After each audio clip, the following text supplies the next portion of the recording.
And it's true. You're good enough. You've always been good enough. And so, my hope is that we will have waves of people in this country and around the world that begin to realize once again that we are all good enough and we're all worthy of self-respect and of respecting one another and sharing life from that place. Namaste.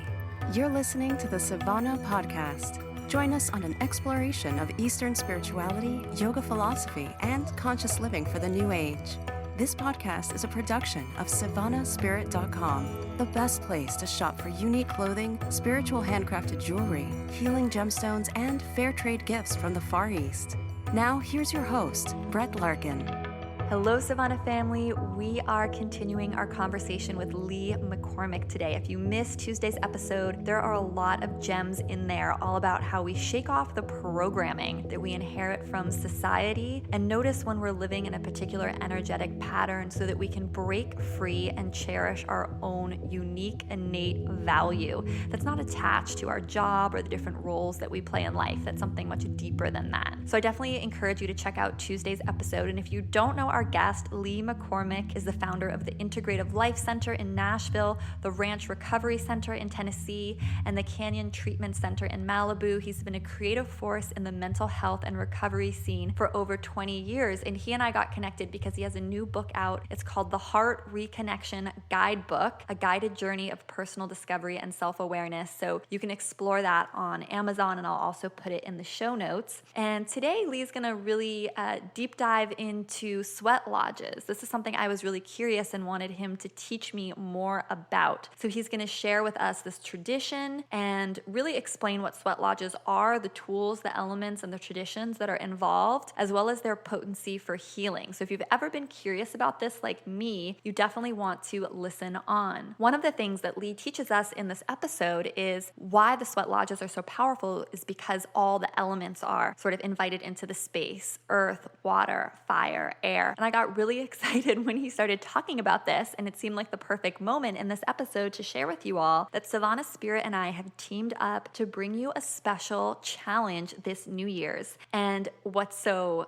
synchronistic and why I felt like I had to tell you all about it now, even though it's been in the works for months, is that this is a special 14 video series. So it's 14 yoga classes, and there's meditation as well, but it's designed around the elements, and it's called Elemental. So you can now sign up to get this 14 video series completely free. I've designed all these classes and meditations myself.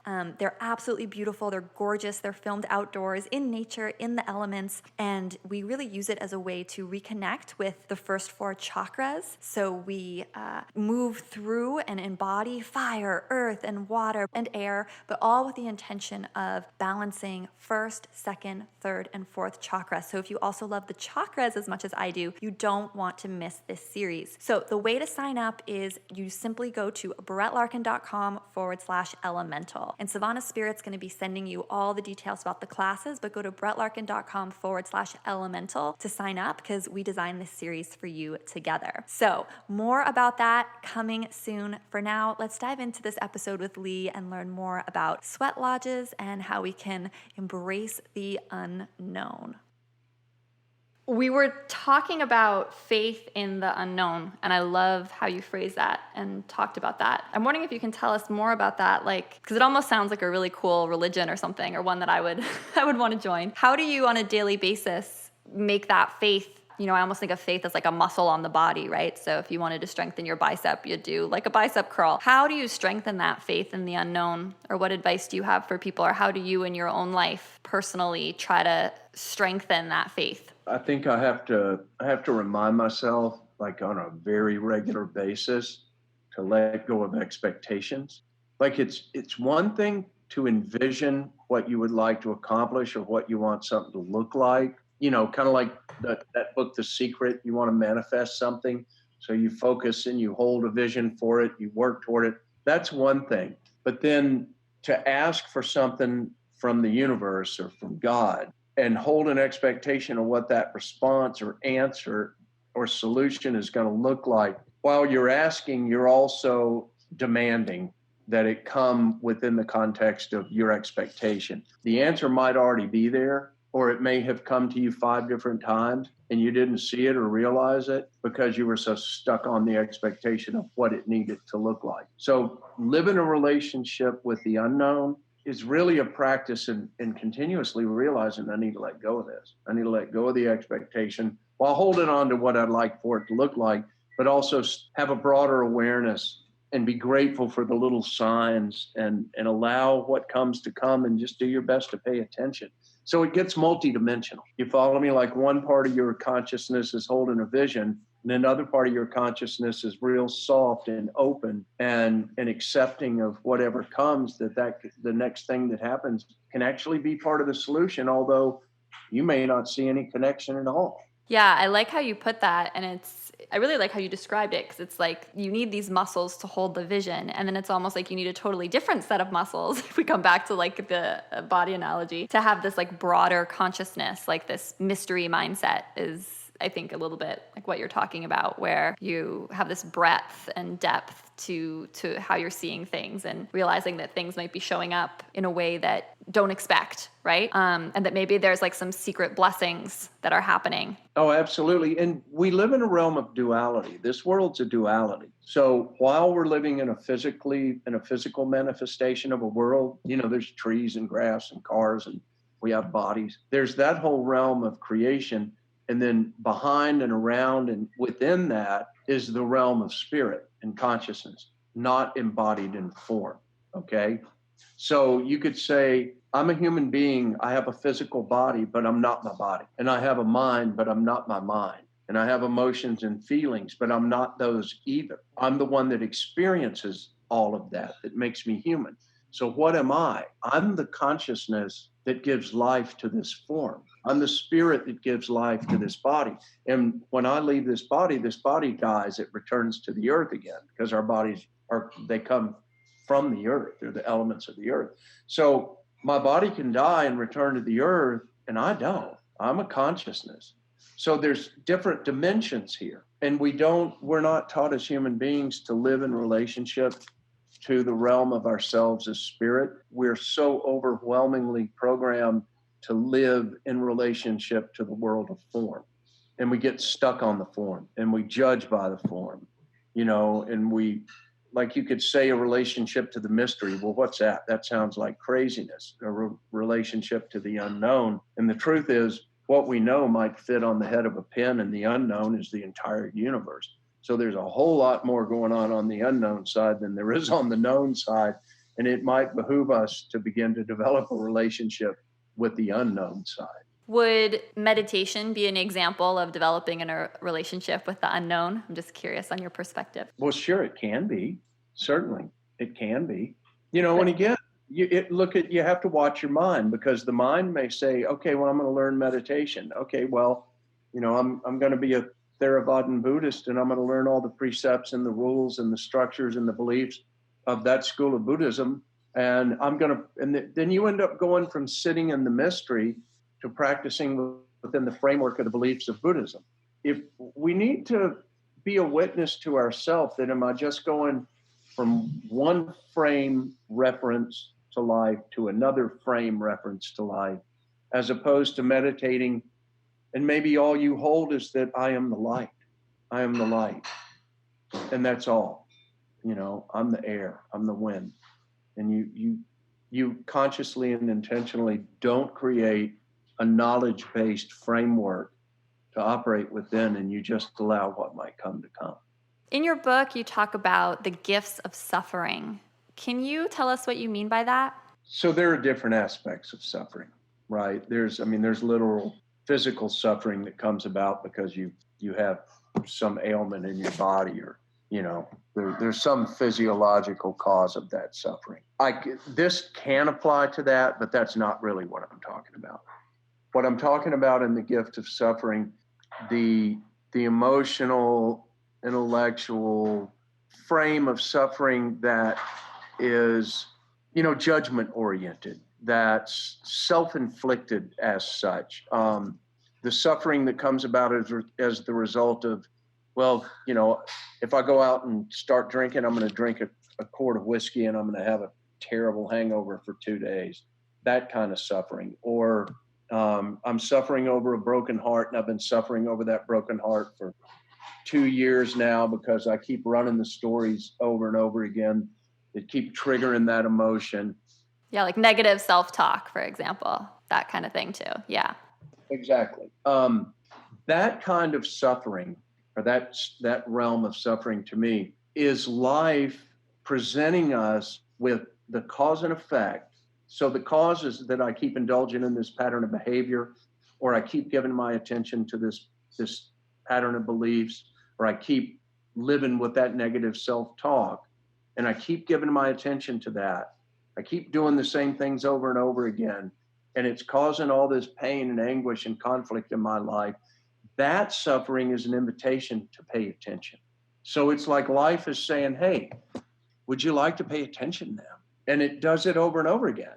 I mean, I don't know how many times, when I was a madman before I checked myself into a treatment center, how many times you wake up in the morning or don't wake up in the morning because you've been up all night and you're like, oh God, I'm never going to do that again. I hate this. And then you do it again the next week. And life just keeps presenting us with that version of suffering, trying to get our attention, that it's only me doing it to me. There's nobody else out there doing this to us. It's our lack of awareness and the patterns that we keep subjecting ourselves to that's feeding this pattern of suffering.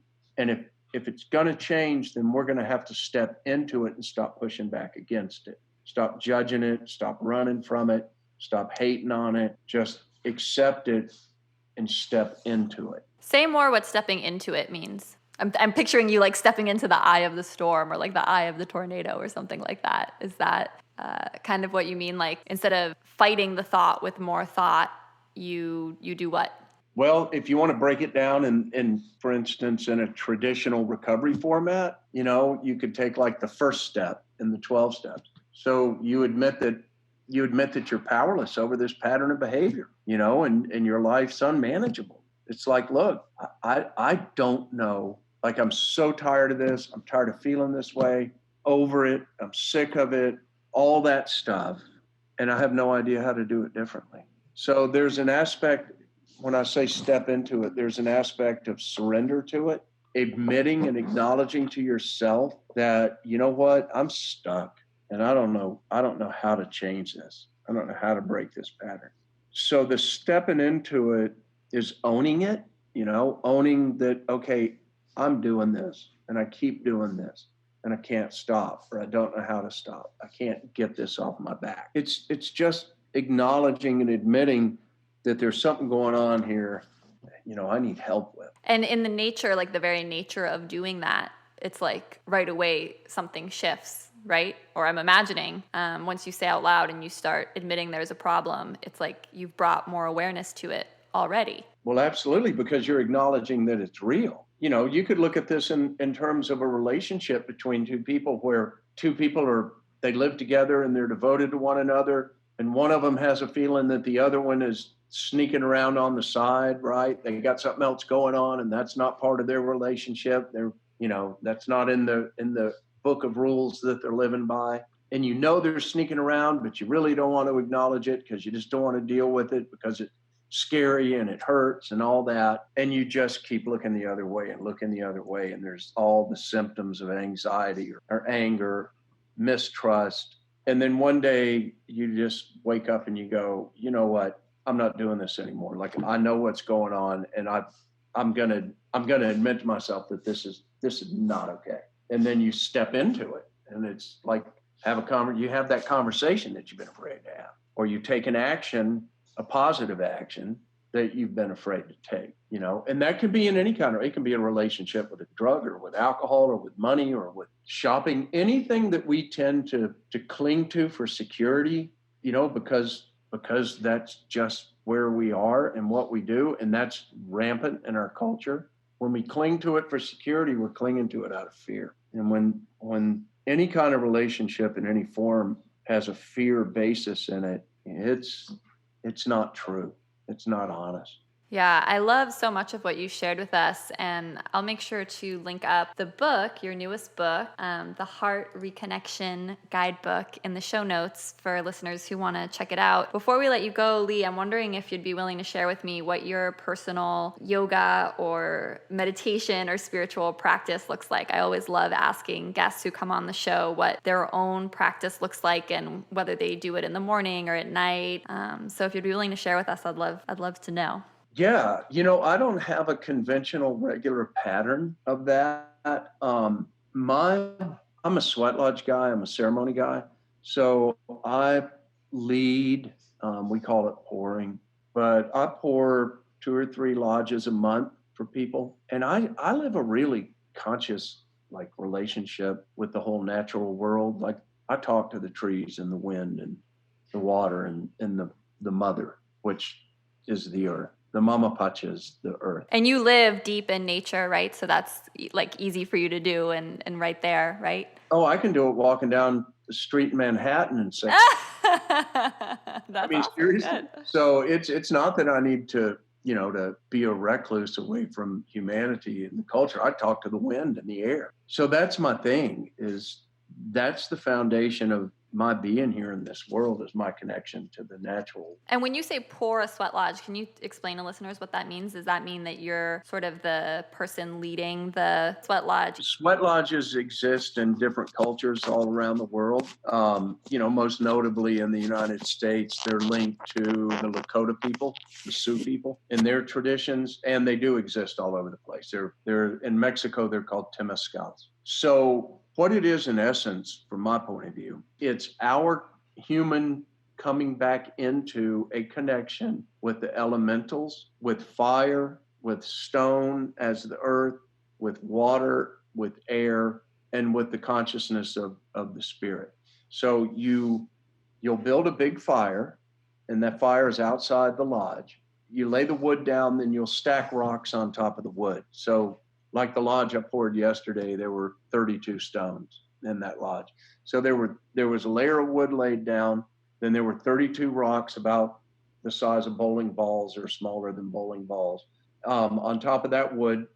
Then there's more wood piled on top of that, and you get that fire going. Well, you call in the spirit of the fire. So his name in Nahuatl, and the ancient Mesoamerican language of the Aztecs and the Toltecs, his name is Huehueteotl. So you call in the spirit of the fire, and you light the fire, and the fire gets to going, and the rocks get red hot. So the fire burns for an hour, hour and a half. The rocks get red hot. The lodge is a dome. It looks kind of like an igloo, but it's a dome, and the frame of it is made out of willows traditionally. So you have this dome-shaped igloo, blankets. It's covered in blankets and quilts. It's pitch black inside. So there's a lot of blankets and quilts and tarps and stuff on it. And then you have a door that's just a couple folded up blankets. In the middle of the lodge, there's a pit that you've dug out. And the dirt that came out of that pit, then you build an altar with outside the lodge. And the altar's between the fire and the door to the lodge. You take a pitchfork, you pull the rocks out, you bring the rocks into the lodge, and you bring different traditions have different numbers. So you bring however many rocks. There's typically 4 rounds, and a round is, say, 7 rocks come into the pit, you close the door, and then where the pouring comes in is that the water pour is pouring. You have a bucket of water in there, and the water is known as the first medicine. So water is the medicine to life. Life as we know it in this world wouldn't exist without water. So you bless the water, you talk to the water, you pour the water on those hot rocks, and it immediately turns into steam, right? So this little igloo-shaped dome that's completely covered in all these blankets and stuff fills up with steam, and it gets really hot.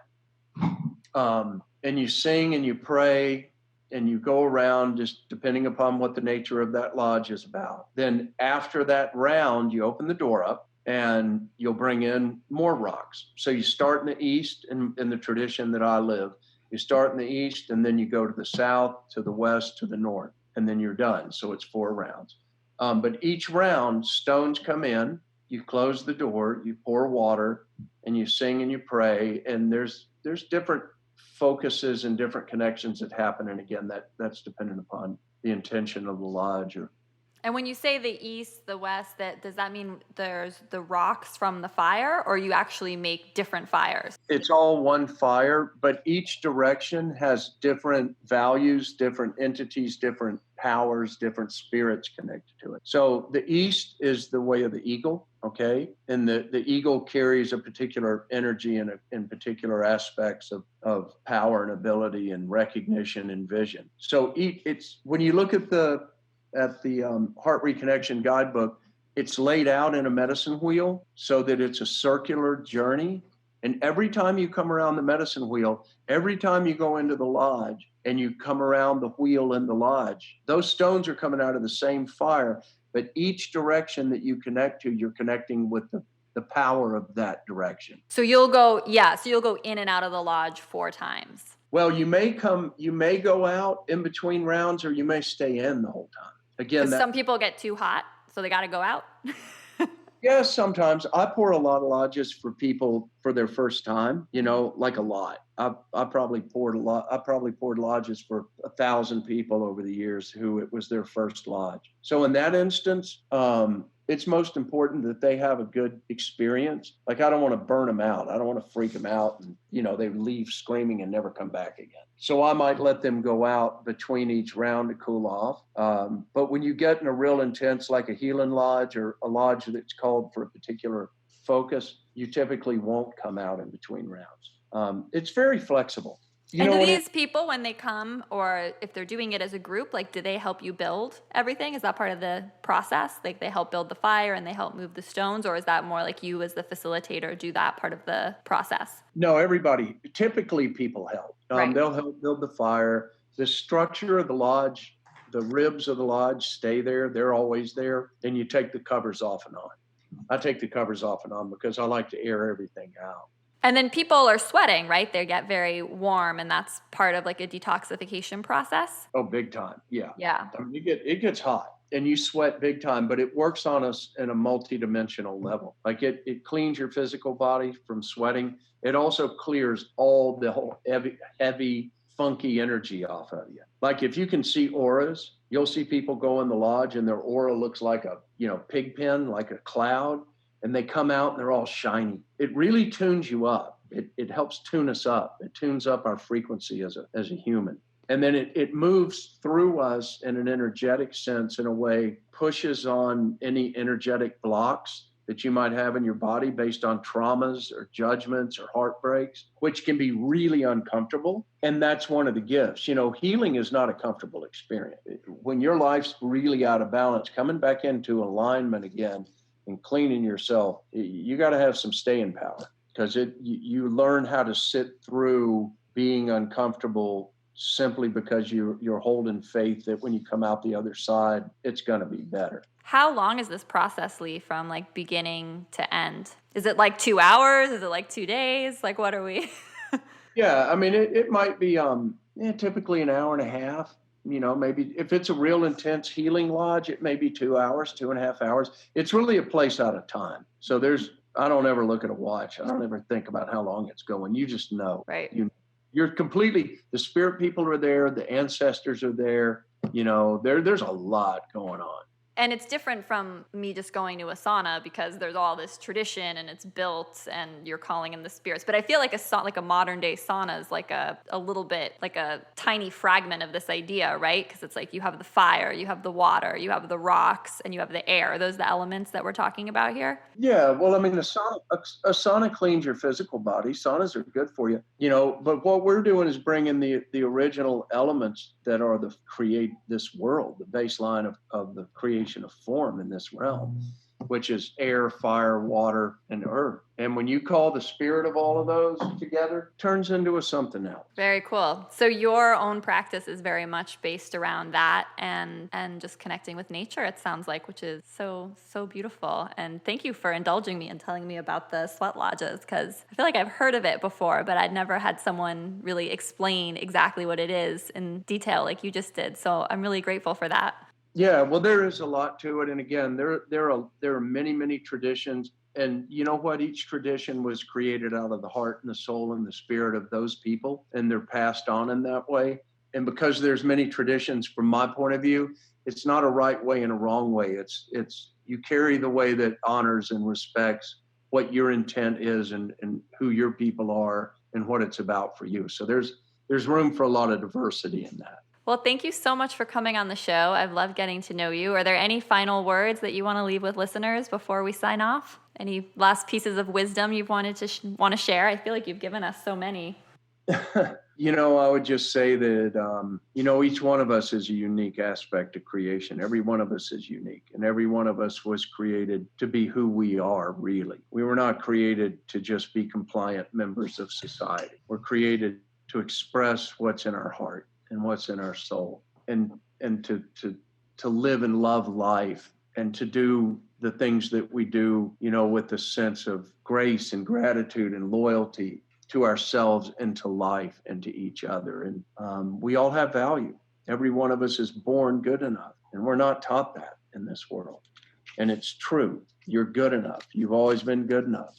And so, my hope is that we will have waves of people in this country and around the world that begin to realize once again that we are all good enough, and we're all worthy of self-respect and of respecting one another and sharing life from that place. Well, thank you so, so much. Savannah listeners, let me know what you thought of this week's episode. And if you feel inspired, remember you can find me on Instagram at Larkin Yoga TV. And if you're on there, make sure to find Savannah Spirit as well at Savannah Spirit. I felt like I learned so much from this conversation with Lee, and I hope you feel the same. I'm sending you so much love, and I'll connect with you next week in a new episode. From my heart to yours. Namaste. You've been listening to the Savannah Podcast. To find out more about Savannah, go to savannahspirit.com or follow Savannah on Facebook at facebook.com/Savannah Spirit. For daily inspiration, check out our blog at savannaeast.com. Be sure to join us next week for a new episode, and thank you for listening to the Savannah Podcast.